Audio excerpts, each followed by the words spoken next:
이 영화는 엄청 피곤한 패키지 여행 같아요. 그 비유가 좋네. 버스 타고 가는 동안에 가이드가 막 설명을 해요. 뭐 지금 가는 곳은 어떻고 저떻고 정보를 밀어넣기 시작합니다. 그리고 버스 멈추면 자 지금부터 내려서 20분 동안 둘러보고 오실 거예요 하고 사람들이 둘러봐요. 그리고 다시 버스 타면은 또 정보를 밀어넣기 시작합니다. 버스 멈추면은 자 이번에는 뭐 20분 30분 둘러보고 오세요. 이걸 반복하는 거죠. 그러다가 마지막에 단체 사진 찍고 숙소 도착하면은 뻗는 거죠. 이런 패키지 여행 같은 영화예요. 이 영화는. 마이크 타이슨이랑 제이크 폴이 복싱 한 거 보셨어요? 그 사실만 압니다. 몰라요. 돈 많이 벌었죠 그 둘이 그거에서. 맞아요. 갱갱은 마이크 타이슨이랑 제이크 폴이라는 사람 자체를 몰라요? 마이크 타이슨은 8, 90년대의 복싱 헤비급 슈퍼스타예요. 손에 꼽히는 복싱 선수거든요. 근데 뭔가 들어본 것 같은데. 전 세계에서 들어봤을 거예요. 타이슨이라는 이름 자체는. 손에 뽑히는 것뿐만 아니라 마음만 먹으면 갱갱 손을 그냥 뽑을 수도 있어. 이분은 알아요. 누군지 알죠? 네. 그리고 제이크 폴은 미국의 유튜버 출신 복싱 선수예요. 2천만 구독자를 가지고 있는 유튜버 출신이거든요. 유튜버, 지금도 유튜버기도 하죠. 마이크 타이슨은 올해 기준으로 58살이에요. 그리고 제이크 폴은 30살입니다. 이 둘이 작년 11월 16일에 복싱 경기를 했어요. 이 전설적인 복싱 선수가 환갑이긴 한데 유튜버 출신 복서한테 질까? 뭐 이런 식으로 당시에 사람들한테 관심을 많이 끌었죠. 그렇죠. 물론 제이크 폴도 유튜버 출신이라는 어떤 이미지가 있긴 한데 마이크 타이슨이랑 경기를 하기 전에는 11번 싸워서 10번 이긴 실력 있는 복서긴 해요. 결과는 마이크 타이슨이 졌습니다. 헐. 1, 2라운드 때는 나름 선방했는데 3라운드부터 이제 체력이 급격하게 빠지면서 펀치도 몇 번 못 날리고 마이크 타이슨이 판정패를 했어요. 저는 사실 복싱을 하나도 모릅니다. 근데 이제 나중에 저도 이 소식을 접하고 궁금해서 영상을 찾아봤어요. 이 영상을 보니까 기분이 좀 묘하더라고요. 왜요? 저 사람이 몇십 년 전에 그렇게 대단한 복서였다는데, 물론 그렇게 고령의 나이에 본인 나이의 절반밖에 안 되는 젊은 선수를 상대로 그냥 복싱 링 위에 올라갔다는 것 자체가 대단하고, 그리고 끝까지 경기를 했다는 그 자체가 대단하긴 한데, 뭔가 나이를 먹는다는 건 뭘까? 머리로는 분명히 본인의 그 찬란했던 젊은 시절을 기억하고 있을 거예요, 마이크 타이슨은. 근데 세월이 흘러서 몸이 따라주지 않는 그런 상황에서 저 복싱 링 위에 마이크 타이슨은 무슨 생각을 했을까? 이런 생각이 들면서 좀 기분이 묘해지더라고요. 그러면서 이제 저는 사실 경기 내용이랑 경기 결과를 알고 봤습니다, 영상을. 근데 저 마이크 타이슨이 제이크 폴을 상대로 제대로 한 방 날리는 걸 보고 싶다. 뭔가 마이크 타이슨이 훅을 때리든 뭐든 한 방 날려서 제이크 폴을 KO 시키는 모습을 본다면 어떤 기분일까? 이런 생각이 들더라고요. 물론 그런 일이 일어나지 않았습니다. 그래서 제가 오늘 가지고 온 영화는 미션 임파서블 파이널 레코닝입니다. 미션 임파서블 파이널 레코닝은 미션 임파서블 시리즈의 8번째 영화이자 최종장이에요. 8개나 나왔어요? 네. 미션 임파서블 1이 1996년에 개봉한 걸 생각하면 거의 30년 만에 시리즈가 끝난 거거든요. 사실 이런 식으로 시리즈를 끝낸다고 해놓고 은근슬쩍 다시 시작하는 경우도 많아요. 그래서 좀 미심쩍긴 한데, 적어도 제가 보기에는 톰 크루즈가 주인공인 미션 임파서블은 이번이 마지막이지 않을까 싶습니다. 왜냐면 톰 크루즈의 나이가 벌써 63이에요. 예? 진짜로? 네. 에이 거짓말. 진짜로 저는 적어도 한 50대 초반? 63이에요. 할아버지네? 참고로 저희 부모님보다 나이 훨씬 많아요. 그러니까 대박이다. 근데 이렇게 액션 영화를 찍는 거죠. 와. 원래 미션 임파서블 시리즈가 전편을 안 본다고 해서 영화를 보는데 크게 무리가 있는 시리즈는 아니에요.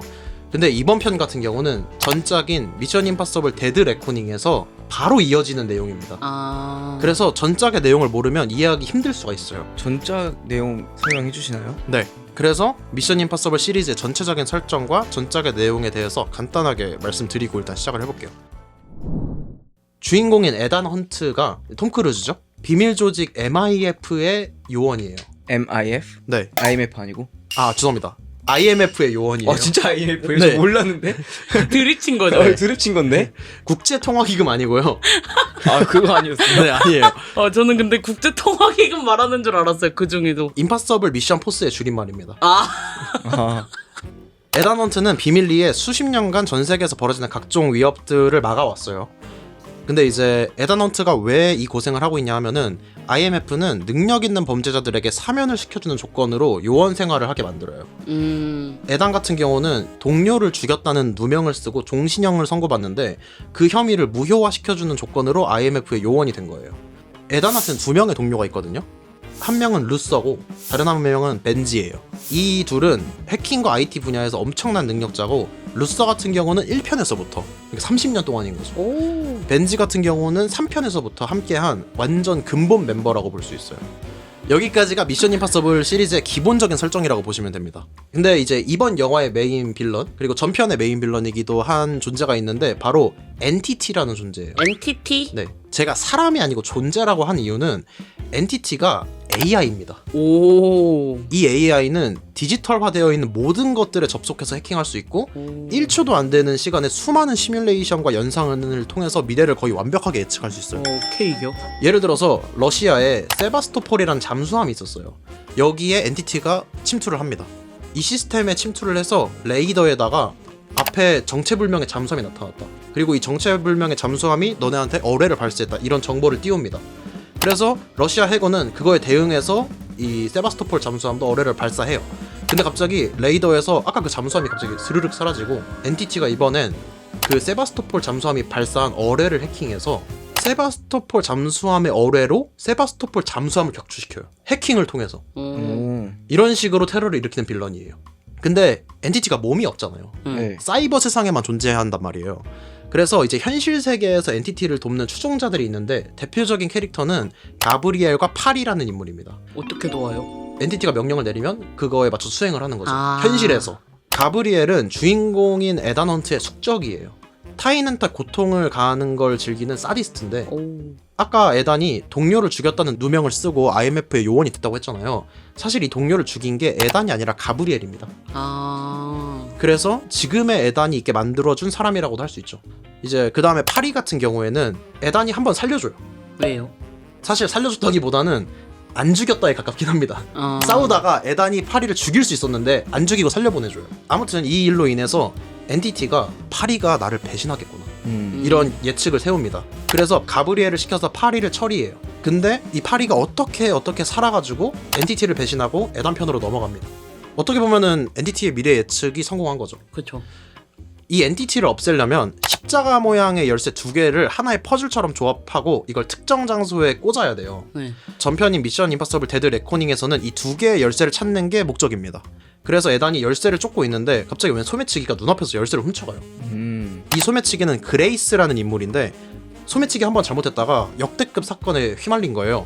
그래서 에단 일행과 함께 하다가 이 그레이스라는 인물도 IMF의 요원이 됩니다. 소매치기로? 그쵸. 결국 에단은 열쇠 한 쌍을 모두 손에 넣어요. 원래는 가브리엘이 열쇠를 손에 넣는데 에단이 마지막에 소매치기로 완성된 열쇠 한 쌍을 고스란히 훔쳐옵니다. 이건 이제 엔티티의 계산은 없었던 일이고 마지막에 가서 가브리엘이 다 말아먹은 거잖아요. 그래서 가브리엘이 엔티티한테서 버려집니다. 그리고 열쇠를 사용할 장소도 알게 되는데 앞에서 뭐 세바스토폴 잠수함이 있다 이런 얘기 했잖아요. 네. 이 잠수함이 바로 그 열쇠를 꽂아야 하는 장소였어요.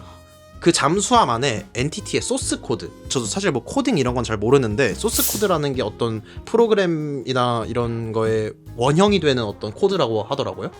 그 소스 코드가 이 잠수함 안에 있고 그 소스 코드가 엔티티의 약점이었던 거죠. 그래서 엔티티가 세바스토폴 잠수함을 침몰시킨 거예요, 일부러. 아, 자기 못 없애게 하려고? 그쵸.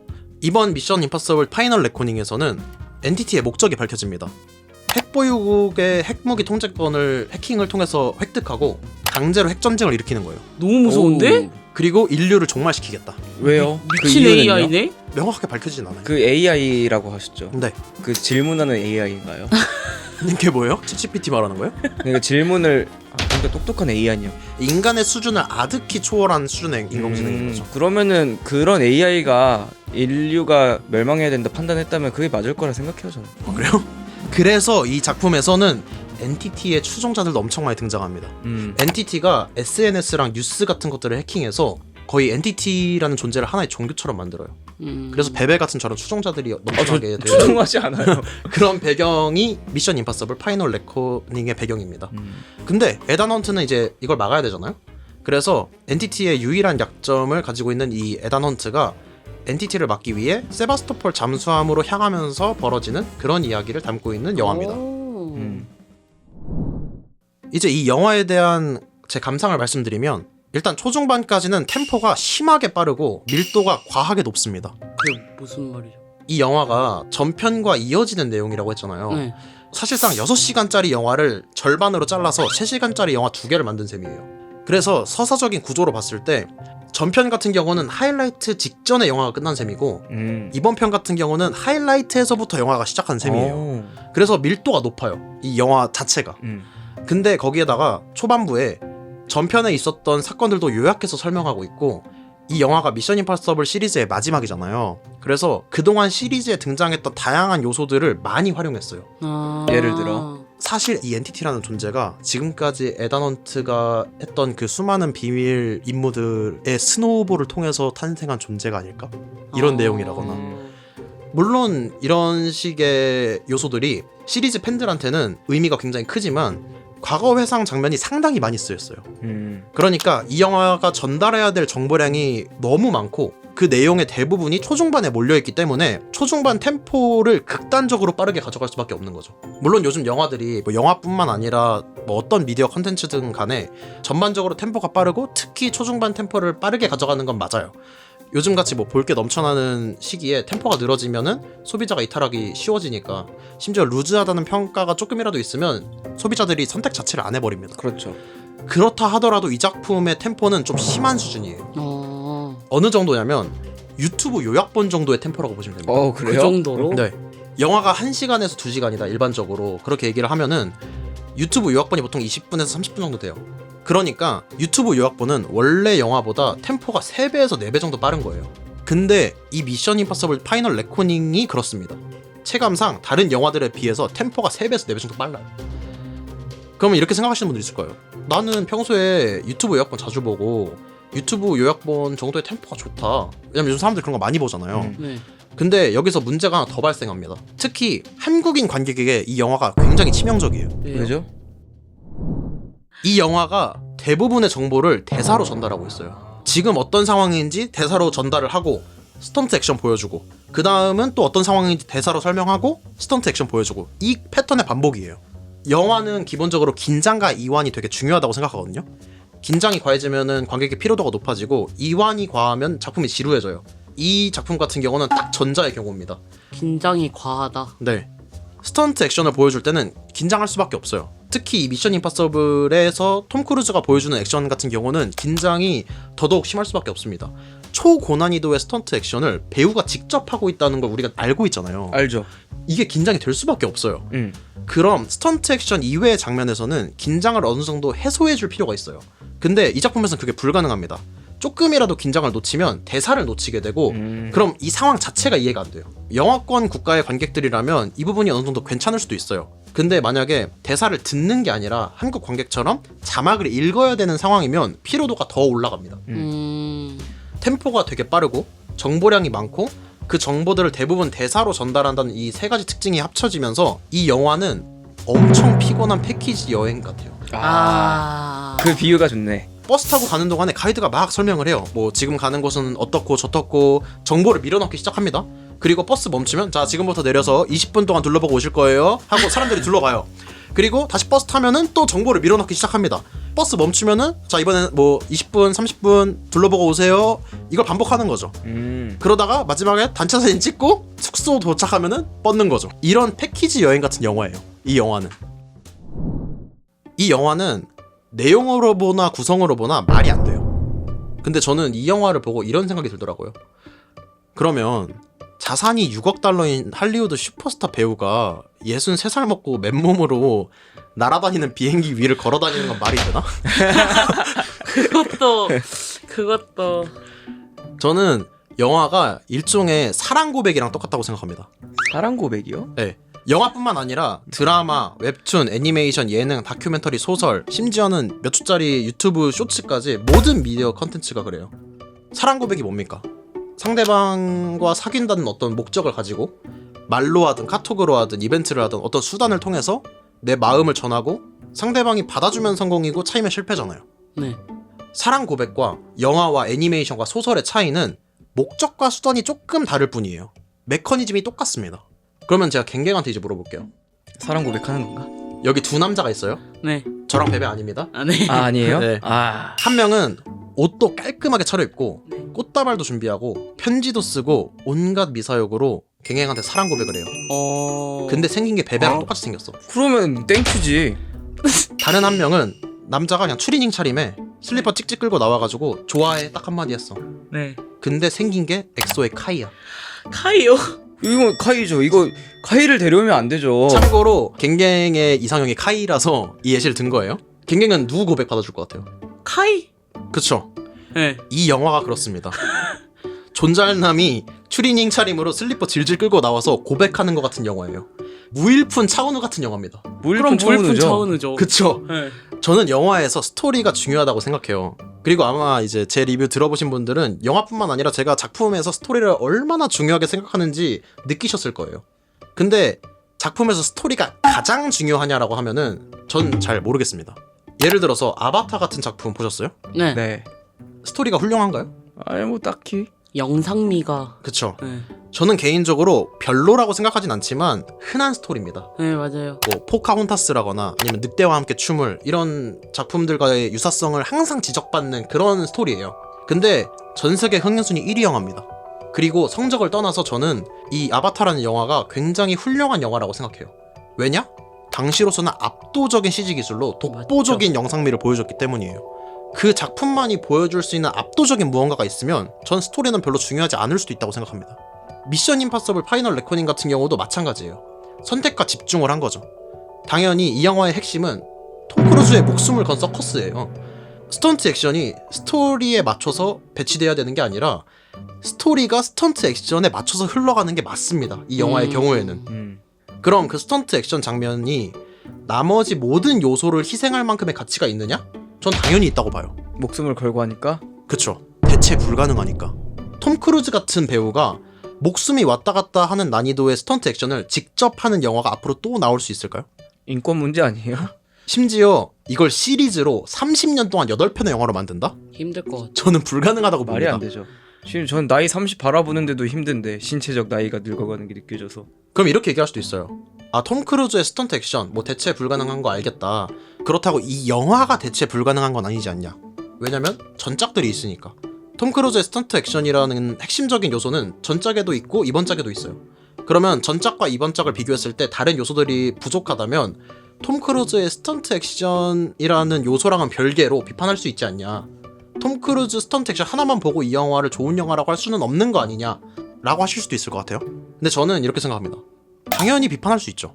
근데 저는 이 작품이 부족한 부분이 아무리 많아도 톰 크루즈의 스턴트 액션이라는 요소 하나만으로 이 영화가 충분히 재밌고 충분히 좋은 영화라고 생각하는 거고, 이 관점에서 놓고 보면 전작들과 비교했을 때도 이번 작품의 스턴트 액션은 이번 작품만의 차별화된 무언가가 있습니다. 전작의 스턴트 액션과 이번 작의 스턴트 액션은 다를 수밖에 없어요.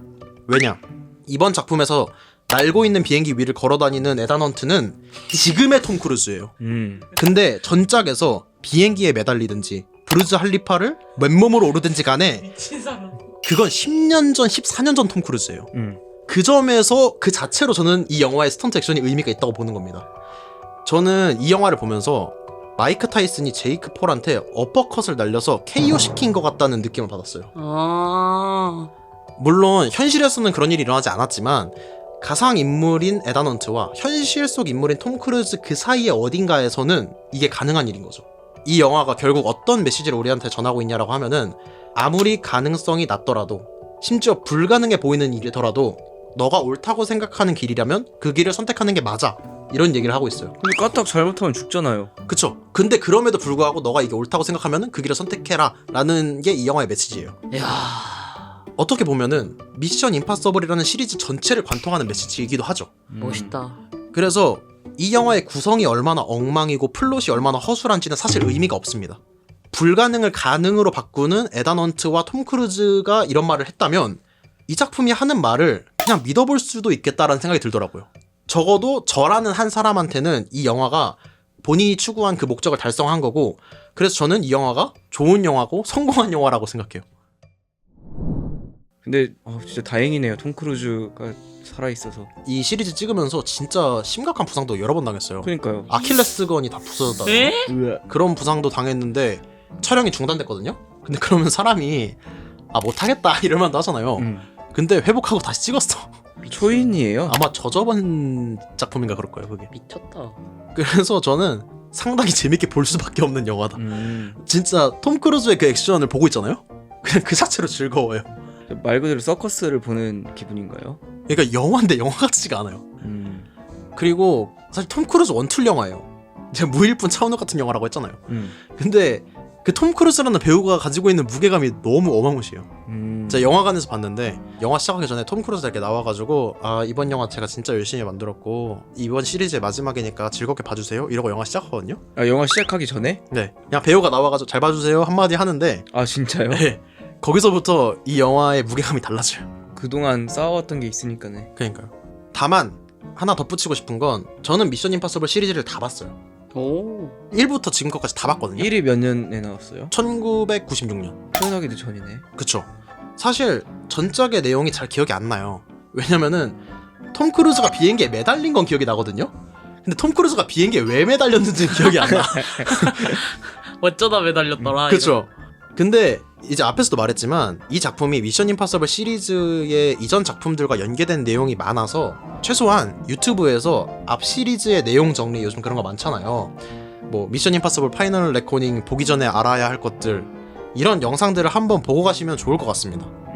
왜냐면은 시리즈를 안 보신 분들 뿐만 아니라 다 보신 분들이라도 한번 찾아보시고 좀 리마인드를 하고 가시면 더 재밌게 이 영화를 볼 수 있을 것 같고, 아까 베베가 말했지만 미션 임파서블 벌써 1이 30년 전 영화예요. 그러니까요. 기억이 난다라고 하셔도 기억이 안 날 수 있습니다.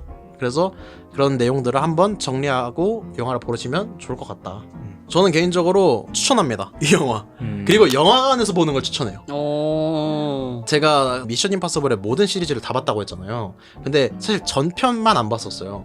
전편을 그래서 어떻게 했냐면 집에서 TV로 넷플릭스에 있더라고요, 전편이. 있어요? 데드 레코닝이 넷플릭스에 있어서 그걸 보고 1시간 뒤에 바로 이 파이널 레코닝을 본 거거든요. 근데 확실히 TV로 보는 거랑 영화관에서 보는 거랑 이 미션 임파서블 시리즈에서 느껴지는 그 울림은 좀 결이 다른 것 같아요. 그래서 저는 만약에 본다면 영화관에서 보는 걸 추천합니다, 이 영화 같은 경우는. 근데 원래 액션이 화려하고 좋을수록 크면 클수록 좋아요, 화면이. 그쵸. 크기가 주는 웅장함이 있기 때문에. 그렇습니다. 미션 임파서블 파이널 레코닝에 대한 후기는 여기까지 남겨보면 좋을 것 같고요. 되게 빨리 말했죠, 저. 그 영화 템포를 따라가는 느낌이었어요. 그죠. 영화를 생각하면서 이제 말하다 보니까. 그 다음은 네. 갱갱 리뷰 한번 들어보도록 할게요. 애니죠, 애니. 근데 오늘은 제가